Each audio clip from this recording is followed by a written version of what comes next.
The glass of the windshield was beginning to crack under the weight of the ice. Julianne couldn't feel her fingers anymore. The heater in her luxury sedan had died an hour ago, leaving her trapped in a metal coffin buried somewhere in the Wyoming wilderness. The wind howled like a living thing, screaming for her to give up. Her eyelids grew heavy, the deadly sleep of hypothermia setting in. She whispered a final prayer into the freezing dark. Suddenly, a shadow blocked the wind. A heavy thud shook the ground. Through the frosted glass, she saw not a machine, but the massive, heaving chest of a black horse, and a man who looked like he was carved from the mountain itself. The notification on the dashboard screen blinked red. No service. Julianne sighed, the sound sharp and frustrated in the quiet luxury of her car. This was supposed to be a shortcut. That was what the GPS had promised her back in the last town, nearly 40 miles ago. A shortcut through the pass to get to the Jackson Hole leadership retreat before the opening dinner. She was a vice president of marketing in Manhattan. She dealt with crises for a living. She managed million-dollar accounts, navigated hostile boardrooms, and lived her life by a schedule that was planned down to the minute. But out here, where the Wyoming sky stretched so wide it felt like it was swallowing the earth, a schedule didn't matter. The mountains didn't care about her title. The snow had started as a picturesque dusting, the kind you see in snow globes or holiday commercials. It was charming at first, but within 20 minutes, the charm had evaporated. The sky had turned a bruised purple, and the wind began to pick up, stripping the pine trees of their needles and throwing sheets of white across the windshield. Julianne gripped the leather steering wheel tighter. Her knuckles were white. She was wearing a designer wool coat that was fashionable for walking 3 blocks to a subway station, not for surviving a wilderness storm. She glanced at the temperature gauge. It was dropping rapidly. 14 degrees. The road, which had been paved miles back, was now just a rutted dirt track, rapidly disappearing under 6 inches of fresh powder. She should turn back. She knew she should turn back, but the road was too narrow to make a U-turn, and the visibility was dropping to 0. "Come on! Come on!" she whispered, her heart hammering against her ribs. The car hit a patch of hidden ice beneath the snow. It happened in slow motion. The back wheels lost traction, sliding sickeningly to the right. Julianne overcorrected. The sedan spun, a terrifying carousel ride in the middle of nowhere. The world became a blur of white and gray. There was a sickening crunch as the front bumper slammed into a snowbank, and the rear of the car slid dangerously close to the edge of a ravine. The engine sputtered, coughed once, and then died. Silence rushed back in, heavy and oppressive. Julianne sat there for a moment, her breath trembling in the air. She turned the key. Nothing. Just the hollow click of a dead connection. She tried again. Silence. She looked out the window. The snow wasn't falling anymore. It was driving sideways, a wall of white that hid everything beyond the hood of her car. She grabbed her phone. No bars. Emergency calls only. The screen mocked her. She was alone, truly, terrifyingly. Alone. Minutes turned into an hour. The temperature inside the car plummeted. The cold wasn't just in the air. It was seeping into the seats, into her clothes, into her bones. She tried to wrap herself tighter in her coat, but the chill was aggressive. It bit at her toes and her nose. Panic began to rise in her throat, tasting like copper. She realized with a sudden, horrifying clarity that people died like this. They read about it in the news city tourists who underestimated the wild. She was going to be a headline. Her vision began to blur. She felt incredibly tired. The panic was fading, replaced by a strange, heavy lethargy. "Just close your eyes for a minute," a voice in her head whispered. "Just rest." She let her head fall back against the headrest. The wind outside howled, shaking the car frame. It sounded like a wolf or a ghost. She closed her eyes. The sound was different from the wind. It was rhythmic, heavy, thud, thud, thud. It vibrated through the chassis of the car. Julianne forced her heavy eyelids open. A shadow fell over the driver's side window.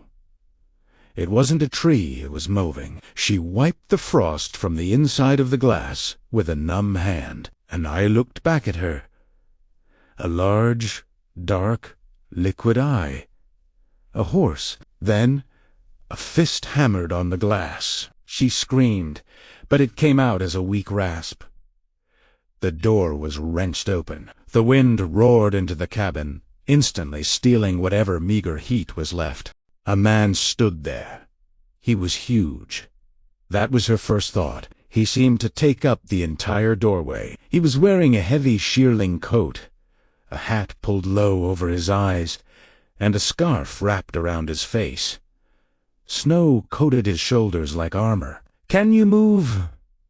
His voice was deep, gravelly, shouting over the wind. Julianne tried to nod, but her body wouldn't obey. She was frozen in place. The man didn't wait for an answer. He reacted in unbuckling her seatbelt with gloved hands that were surprisingly dexterous. He grabbed her arm. "I've got you. You need to come with me, now." He pulled her out of the car as if she weighed nothing. Her legs collapsed the moment her boots hit the snow. She couldn't feel her feet. "Easy," he grunted. He scooped her up into his arms.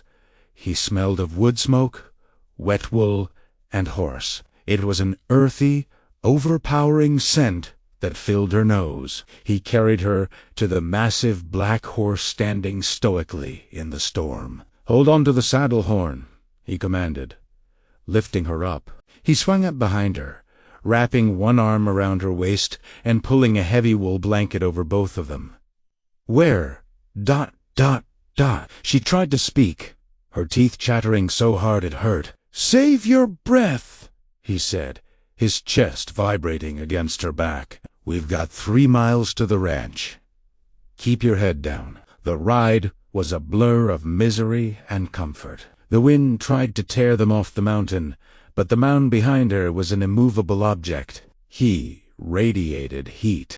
She found herself leaning back into him, instinctively seeking that warmth. They moved through the whiteout, the horse tramping through knee-deep drifts with a confidence that defied the weather. Julianne drifted in and out of consciousness. Every time she slipped, the arm around her waist tightened, holding her safe. Finally, a yellow glow appeared in the distance. A light. They arrived at a log cabin, low and sturdy, with smoke pouring from a stone chimney. He stopped the horse and slid off, then reached up and pulled her down into his arms again. He kicked the front door open and carried her inside. The change was instant. The roar of the wind was cut off. The air was warm and smelled of pine and coffee. He kicked the door shut behind him and carried her to a leather sofa in front of a roaring fireplace. He set her down gently. "Stay awake," he ordered. He began to pull her boots off. His movements were efficient, clinical, but not rough. He rubbed her feet briskly. "Can you feel that?" "Pins, needles," she stammered. "Good. That's good." He stood up and removed his hat. For the first time, she saw his face. It was rough-head with a jawline covered in a few days of dark stubble. His eyes were the color of steel, sharp and intelligent. He looked wild, untamed, but his expression was filled with concern. This was Wyatt. I'm Julianne," she managed to say. He looked at her, tossing a log onto the fire. Sparks flew up the chimney. "You're lucky to be alive. Julianne, you picked a hell of a day for a scenic drive." "I was... ... The GPS GPS don't know these mountains, he said, turning to walk into the small kitchen area. Technology fails out.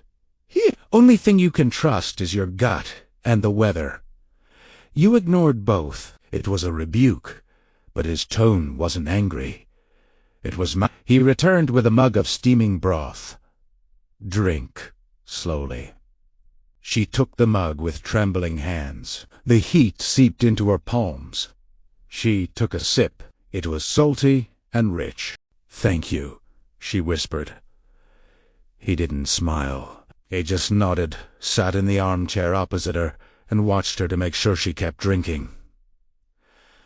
Storms settling in. Roads will be closed for at least 3 days. You're stuck here, city girl. The first morning, Julianne woke up disoriented. The silence was absolute. No sirens, no traffic, no hum of the refrigerator. She sat up. She was covered in heavy quilts. She walked to the window. The world outside was a masterpiece of white. The snow piled high against the cabin walls, sparkling like diamonds in the morning sun. She found Wyatt in the barn. He was brushing the black horse that had saved her. He didn't look up when she entered. Coffee's in the pot, he said. I need to make a call, Julianne said, her city instincts kicking back in. I need to let my office know. Wyatt stopped brushing and looked at her. Lines down. Cell tower is probably iced over on the ridge. You aren't calling anyone. Julianne felt a surge of frustration. You don't understand. I have a presentation on Monday. I have a team waiting for me. Wyatt walked over to her. He was tall, towering over her. Look out there. He pointed to the open barn door. That drift is 10 feet deep. My truck won't start until it warms up. You aren't going to a meeting. You're surviving. That's your job right now. He handed her a pitchfork. She stared at it. What is this for? If you're going to stay, you're going to help. Horses need fresh hay. It'll keep your blood moving. And so, the strange rhythm of their days began. At first, Julianne was clumsy. She didn't know how to stack wood. She burned the toast on the wood stove. She tripped over the rugs. She felt useless, a feeling she hated. In New York, she was the expert. Here, she was a child. But Wyatt didn't mock her. He just corrected her. Lift with your legs, not your back, he said when she was moving firewood. Let the water boil before you add the grounds. He instructed gently when she tried to make coffee. Slowly, the frustration melted away, replaced by a strange sense of peace. Without a phone, her mind quieted down. She stopped worrying about emails. She started noticing things. She noticed the way the light hit the mountains at sunset, turning them gold and pink. She noticed the way Wyatt's hands moved strong, scarred, capable of fixing anything. She noticed how he talked to his horses, his voice dropping an octave, becoming soft and affectionate. On the third night, the power was still out. They sat by the fire. Wyatt was whittling a piece of cedar. Julianne was wrapped in a blanket, reading an old paperback she found on his shelf. "Why are you out here alone?" she asked suddenly. Wyatt paused.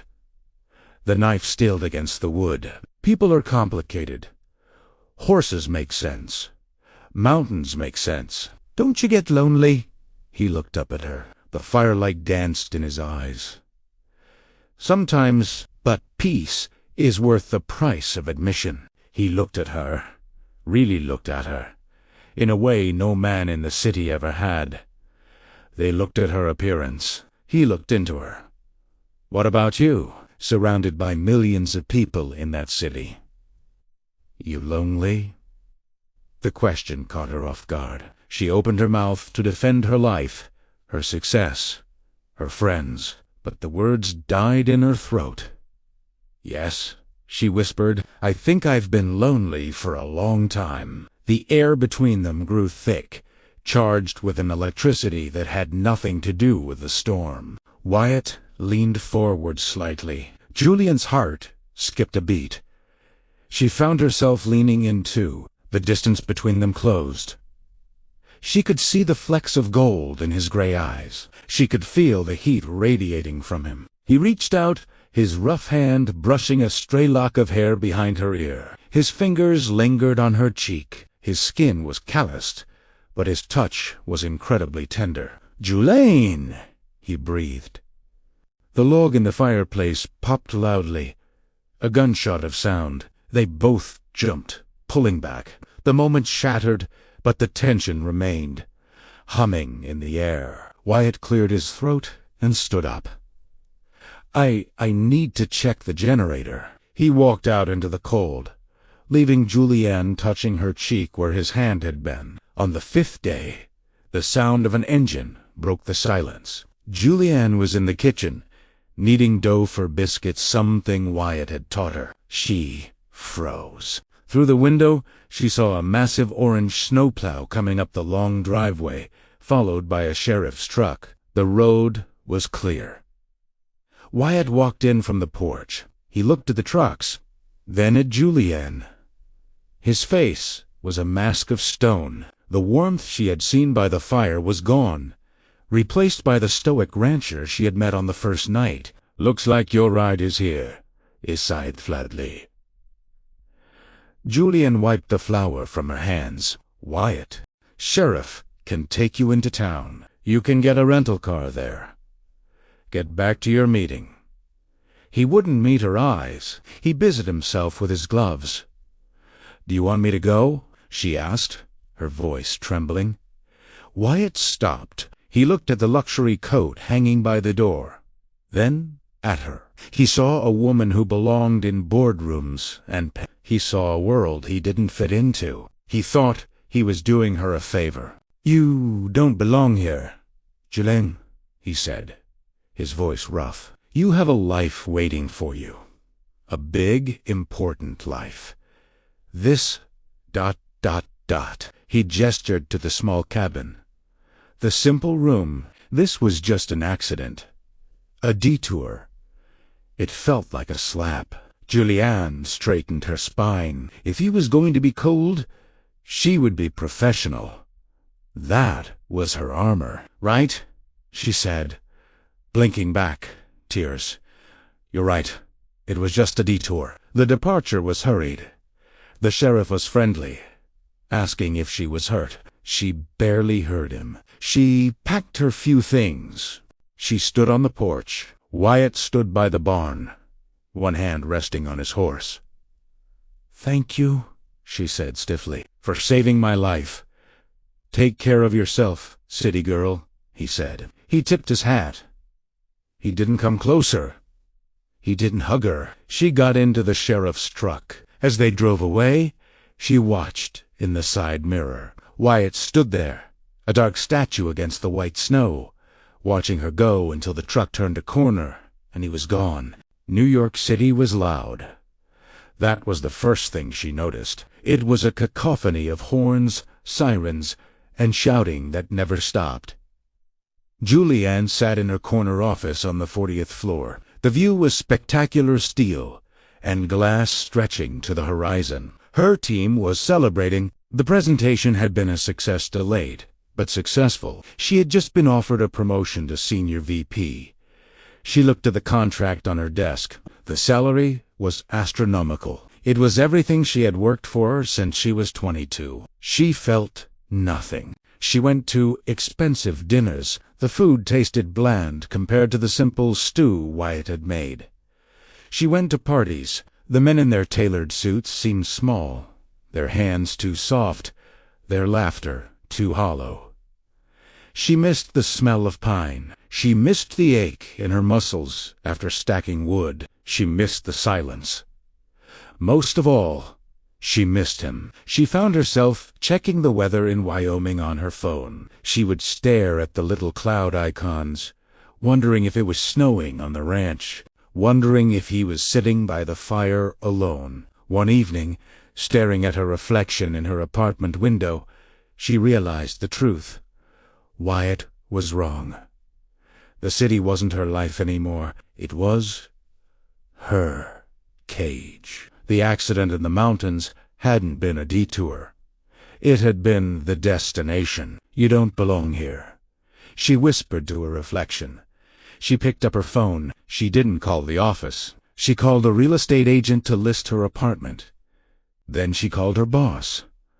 "I quit," she said. "Julianne, are you crazy? You're on track for the C-suite." "I know," she smiled.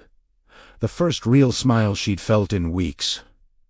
"But I have to go see about a horse." The drive up the mountain was different this time. The snow was melting, revealing patches of green earth and hardy wildflowers. The sky was a piercing, hopeful blue. Julianne drove her new vehicle, a sturdy 4x4 truck, not a luxury sedan. She knew the way by heart now. She didn't need a GPS. She turned onto the dirt road leading to the ranch. Her heart was hammering in her chest, louder than it had during the blizzard. What if he didn't want her? What if he had been right? She pulled up to the cabin. It looked exactly the same. Smoke curled lazily from the chimney. She stepped out. The air was crisp and clean. She found him by the corral, mending a fence. He had his back to her. He looked the same: broad shoulders, the worn hat, the easy strength. "You missed a spot?" she called out. Wyatt froze. He turned slowly, as if he didn't believe his ears. He saw her standing there, not in her designer wool coat, but in jeans and boots. He dropped the hammer. "Julianne," she walked toward him. She didn't stop until she was right in front of him. "You were wrong, Wyatt." "Wrong about what?" His voice was hoarse. "You said I didn't belong here. You said I had a life waiting for me." She reached out and took his rough, calloused hand in hers. "My life isn't back there. It's here. I don't want the noise anymore. I want the peace. And I want you." Wyatt looked at her, searching her face for any sign of hesitation. Found none. The steel in his eyes melted, replaced by a raw, overwhelming relief. "I thought I'd never see you again," he confessed, his voice breaking. "I've been looking at that door every night, wishing you'd walk through it." "I'm not walking through it to leave ever again," she promised. He didn't hesitate this time. He pulled her into his arms, crushing her against his chest. He kissed her, a deep, soul-searing kiss that tasted of forever. The mountains stood witness around them, silent and approving. The city girl had come home, and the cowboy had finally found the one thing he couldn't live without.